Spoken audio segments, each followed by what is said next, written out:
Next up, we have Cyrus Buffum of the Friends of Gadsden's Creek to tell us the Gadsden's Creek story. Let's hear for Cyrus.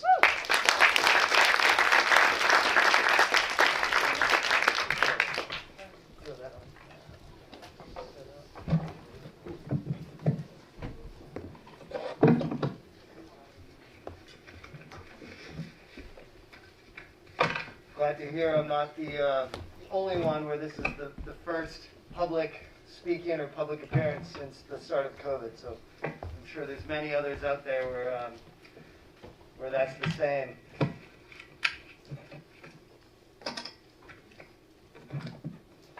All right, can you all hear me okay if I keep my mask on? All right, great. So the story begins in 1931. In 1931, the city of Charleston commissioned a report called the Knowles Report. And the Knowles Report was intended to provide the city with a comprehensive plan for the future of the city. Now, in 1931, the city comprised primarily of the peninsula. So the report's primary focus was on the peninsula. And what the report really dove into is it dove into the population distribution of the city, or the population distribution of the peninsula, with regard to race. It really wanted to understand what are the racial demographics of the city of Charleston. In the report, that was important, per the report, because, quote, the design of municipal utilities and facilities depends upon the population they are intended to serve. Probable ultimate distribution of population forms the basis for the design of the school and the park and the playground plans. So what I've done is I've taken a page from the Knowles Report, page 11, I believe, which was the population distribution in 1931. And I've cropped into a very specific part of the peninsula, a very specific part of the city. And if anyone recognizes this, I'd be impressed. But to give you guys a geographic direction, this is the west side of the peninsula. We have the kind of a corner triangle of the Ashley River on the bottom left-hand corner.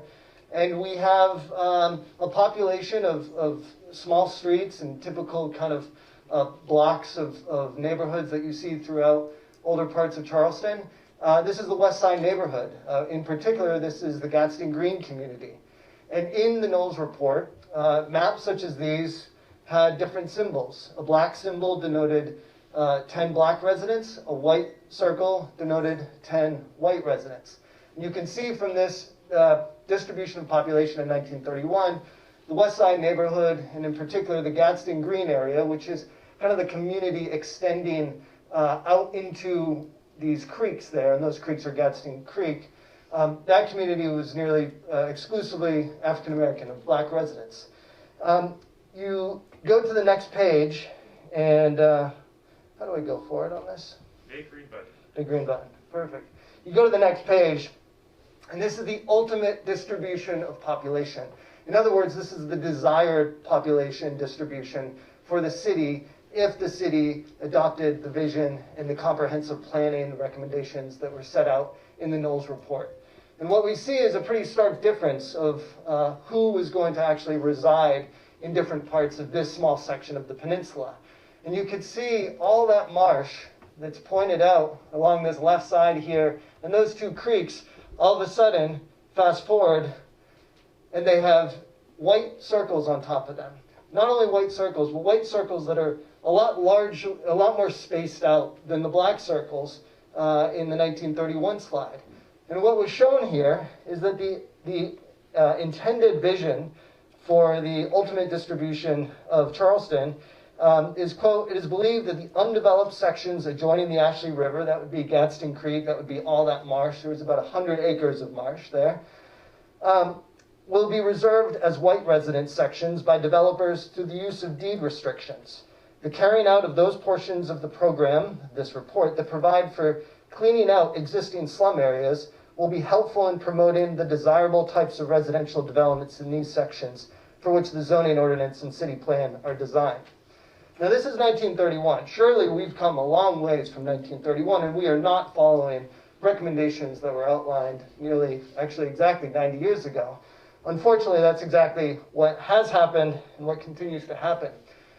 Now, before we dive into how we've gone from a 1931 vision to where we are today, it's important to drill down a bit more into the actual community that the city was taking liberties to plan its fate. And here you have a 1934 aerial of the Gadsden Green community. And you can see the Gadsden Green community, much like all the communities throughout the Charleston area at that time, were comprised of largely single-family homes, Charleston single houses, Charleston cottages, and you had a very typical rhythm of streetscape. The other dynamic you see is the relationship between this community, the Gadsden Green community, and this waterway there. That's Gadsden Creek. And that waterway was a buffer. That waterway was a source of food, source of oysters, crabs, shrimp, fish. It was a source of recreation. It was a source of beauty, a source of scenery, and a place for spiritual reprieve. Where that community came from, it's important to really understand kind of the origins, or at least the early recorded origins, of that area that we call Gadsden Green. Gadsden Green gets its name from Thomas N. Gadsden, who was the city's auctioneer in the 19th century, and that is the auctioneer of enslaved peoples. Thomas Gadsden owned this entire section of town. This is overlaid, I believe, by Jared. Maybe, maybe not. If so, thank you, Jared. And you can see the meandering portion of creek there, overlaid on top of a current satellite image. Gadsden Creek got its name from Thomas Gadsden, and Gadsden Green, too, got its name from Thomas Gadsden. After his death, the estate was subdivided, the lots were subdivided, and from 1852 to the late 1800s, these lots were sold and subsequently developed. This is a postcard that was found by Dr. Nick Butler at the Charleston County Public Library, depicting a baptism in what's noted as Gadsden Green, 1867. In 1872, this is an important year just because we begin to see a snapshot of land use and how this area was used by not just residences, but more importantly, in this era, by industrial activity. And we can see a pattern that exists today. If you go to any part of any place within the United States, oftentimes you see a direct adjacency between marginalized communities and industrial pollutant-ridden activities. And it was no different in 1872. We can see that there was this blending of residences and residential use. Unfortunately, we have the tragic story in the bottom left-hand corner of a young boy drowning in Gadsden Creek. And then to the right, this bottom right-hand corner, we can see that the city specifically names Gadsden Creek as a place where children, and it is, you have to read between the lines, but it's Charleston's African-American children were allowed to bathe, were allowed to swim. It was not supported for such activities to occur elsewhere in Charleston. And so Gadsden Creek was that kind of place. It was also a place where there was a lumber yard. There was a steam engine that was erected in 1872, presumably to support the lumber yard. And we can see here that this mixing of residential use and industrial use kind of reached a peak in the late 1800s, early 1900s, and that's specifically with an activity known as Butchertown. And Butchertown was referred to the section of town, and there were several different Butchertowns throughout Charleston's history, but Butchertown refers to the part of Charleston where the abattoirs, where the slaughterhouses existed, and they typically always existed on the banks of a creek or on the banks of a river, and that was to ensure that the tidal power of that waterway could actually help to bring all of the refuse from the slaughterhouses out down the river into the harbor and out into the ocean, presumably. In 1912, the city passed an ordinance that required Butchertown move outside of the city's limits. And so after 1912, the majority of the industrial activity in the Gadsden Green area moved out of that area. And so what was left was back to this initial imagery. You had a primarily residential community with a strong relationship, a strong connection to Gadsden Creek. This aerial is from a Citadel flyover from 1934, and if you were to look at the larger image and really zoom in, you can see docks along the creek here, and you can see boats in the creek. And from anecdotal stories that we've had from speaking to some elders, we have heard stories of Gadsden Creek serving as a conduit between the Gadsden Green community and communities west of the Ashley, particularly Maryville. We've also heard stories, I think this one may be a bit embellished, of some of the elders crabbing outside of the window of a second floor home. I think that might be a bit of a hyperbole, but you can see there is a strong connection, no doubt. The community, and let me go back one, the community, another thing to note, when you look at that image on the right, we see a community with tremendous amounts of assets. You see a community that not only had itself as an asset, but you have a community that had this incredible natural asset of Gadsden Creek and all the wetlands. You have a community that had all these recreational assets in the form of the park right there, which is Harmon Park. And on the right-hand side, that's Burke High School. That still exists today. Burke High School, you would have had an educational asset, an educational resource in the community. And the important thing, what I want you all to do as we go through this storyline, is to acknowledge and begin to understand the balance sheet that existed in terms of community resources, in terms of community value, that existed in 1934, and how gradually, from 1934, that value was deprived and stolen by the city of Charleston. The first opportunity to take advantage of this and to kind of change the tale came in the form of tragedy. And that tragedy struck in 1938 when 2 tornadoes swept through Peninsula Charleston. The first tornado swept through the southern portion of the peninsula, inflicting significant damage on City Hall, on the market area.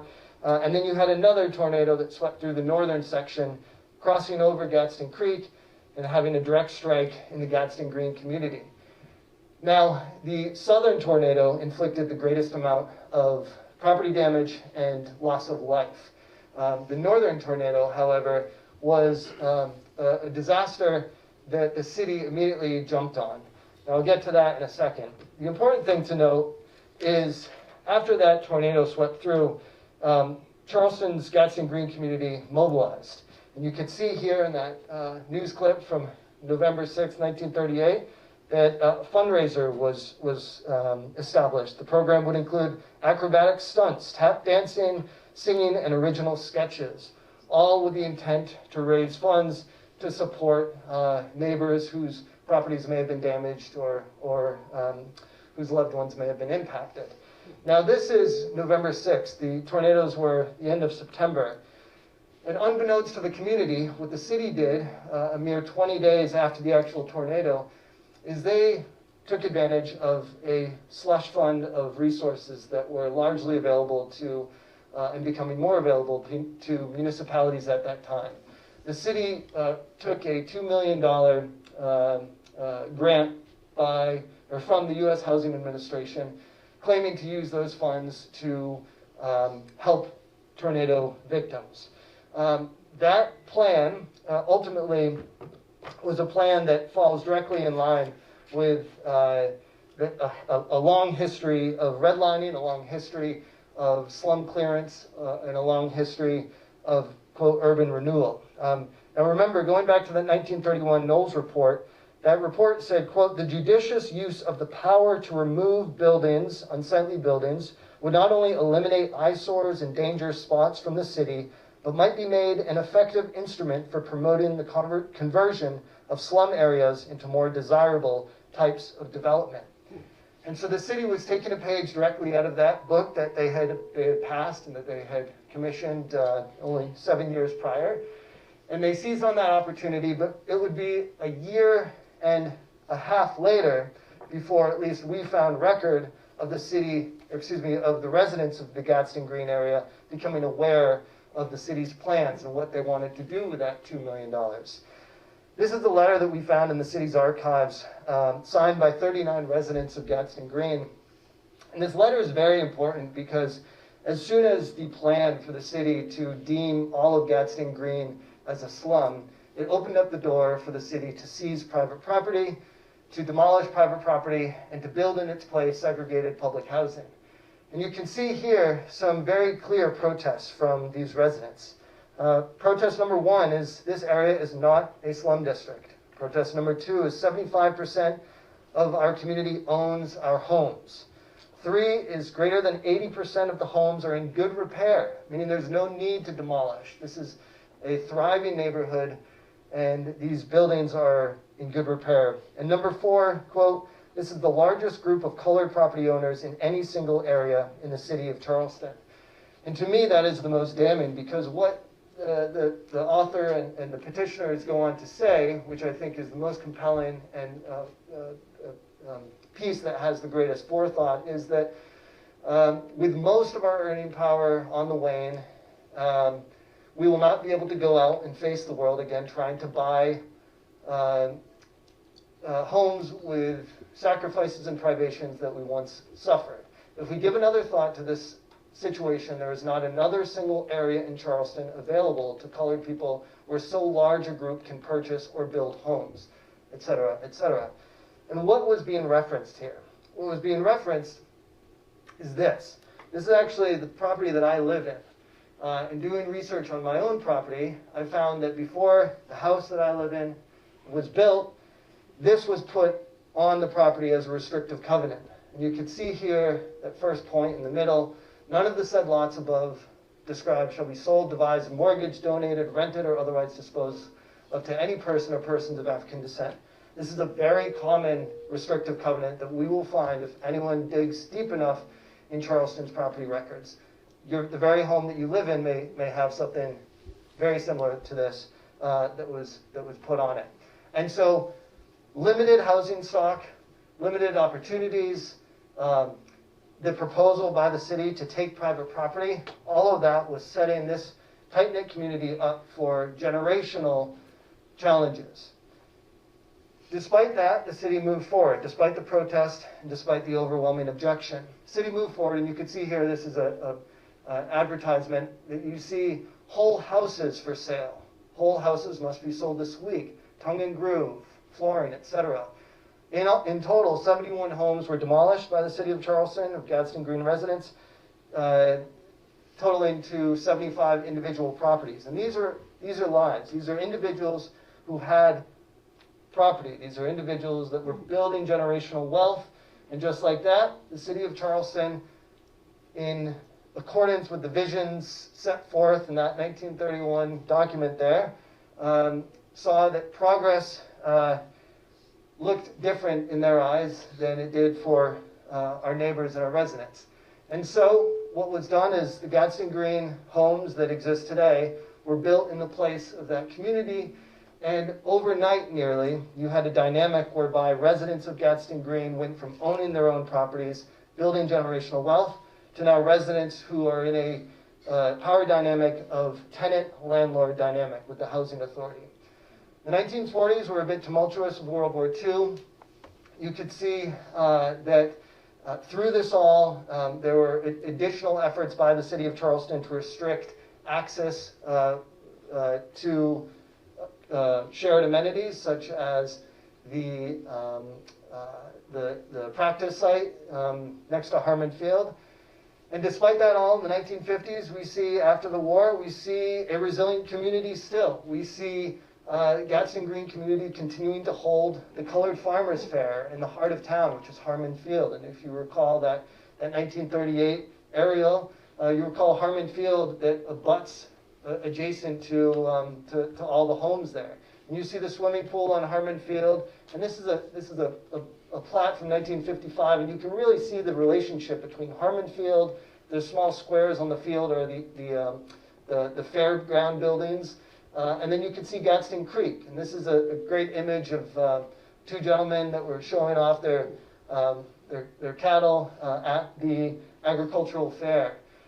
And despite that, there is a vision to maintain, right? That 1931 plan for the ultimate distribution of the west side of Charleston along the banks of the Ashley River. There is a vision to and a promise to keep, right? And so how are they going to do that? How is the city going to do that? Well, first, by removing private property, that was a step towards that, and by segregating residents into public housing, But you had 100 acres of marsh, and you had this mighty creek there. How were we actually going to create land for white residents when all we have currently is creek? Well, garbage. Garbage is a very cheap resource that we can use to actually create real estate. And so from 1954 to 1957, we see a gradual increase of real estate. Now, what we might hear today is that it's unfortunate that we as a city have inherited a dump in this part of town, and we're just making the best with the dump. The dump and garbage, that was a means to create real estate. And you can even see that in some speeches that the mayor in the 1950s gave. And you can see this top one. The city has, during the present administration, created at the foot of Fishburne Street 22 acres of land, going on to appraise that acreage at $500,000. And then goes on to say, as any businessman listening to me tonight knows, that is as good as gold, just like money in the bank. We are reclaiming, the second quote, more than 100 acres of marshland in the area between Spring Street and the Citadel on the Ashley River waterfront. Numerous suggestions have been made as to the use to which these properties should be put, etc., etc. The city continued to take household trash, fill material, building materials, essentially whatever they could get their hands on for as cheaply as possible, and increase this footprint, increase the real estate, increase the money in the bank, as the mayor said in the 1950s. And you can see here by 1973, the expansive 100 acres of marsh, the mighty Gadsden Creek, largely unrecognizable.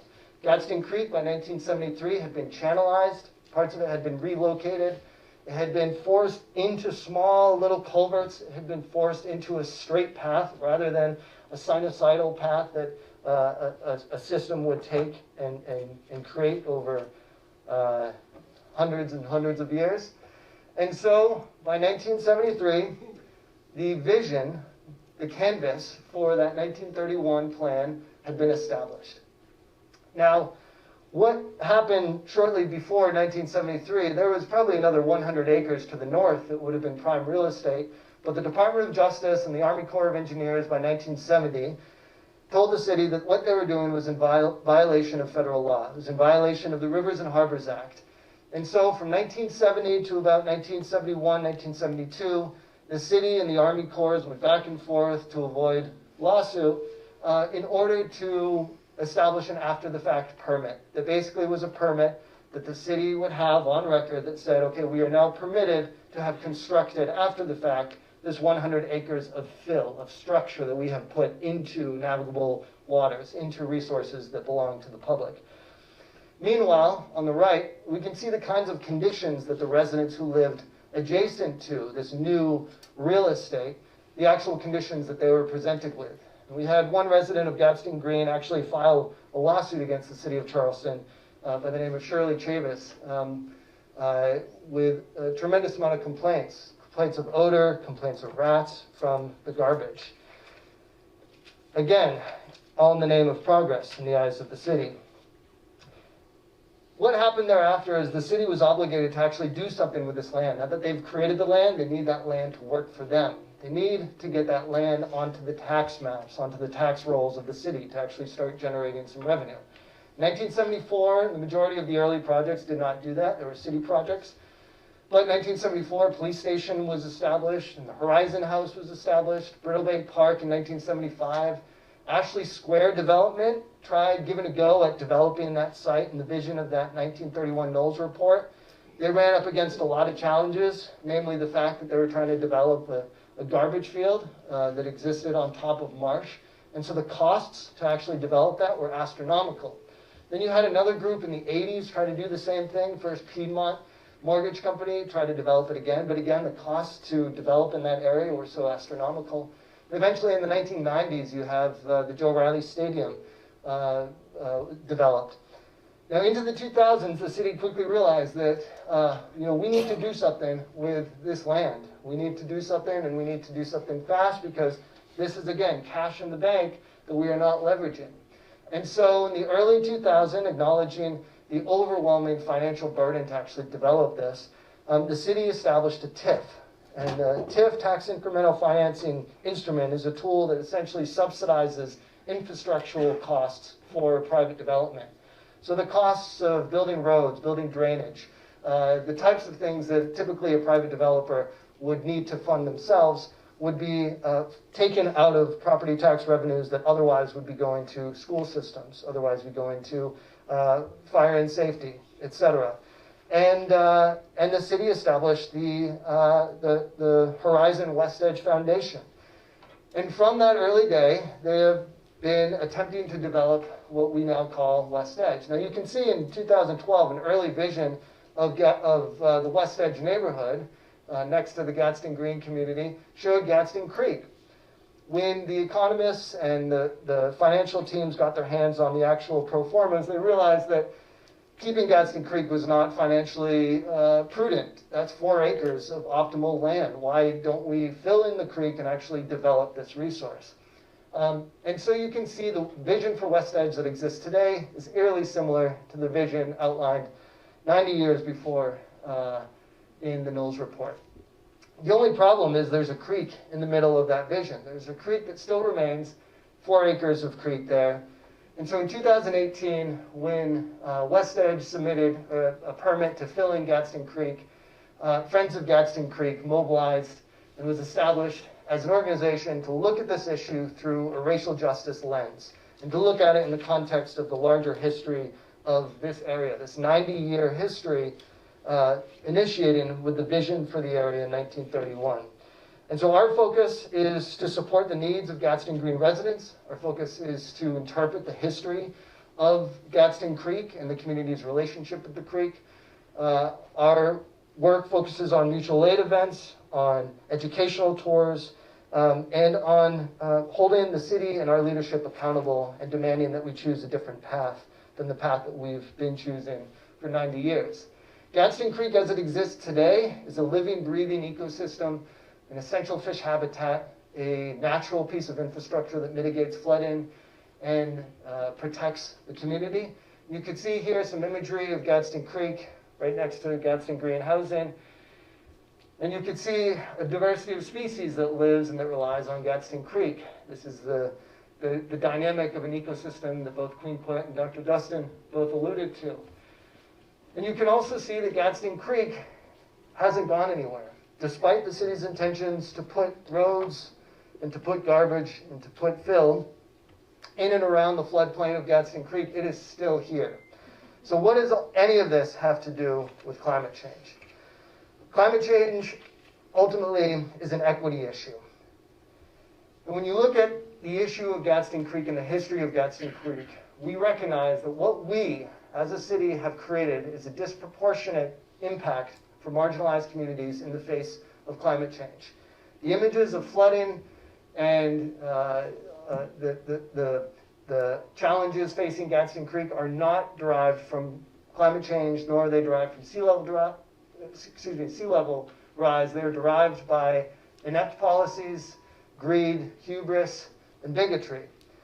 And so what we as an organization are challenging is that the city take a different path. This is a very interesting journal that was published in last year by Dr. Buchanan and others.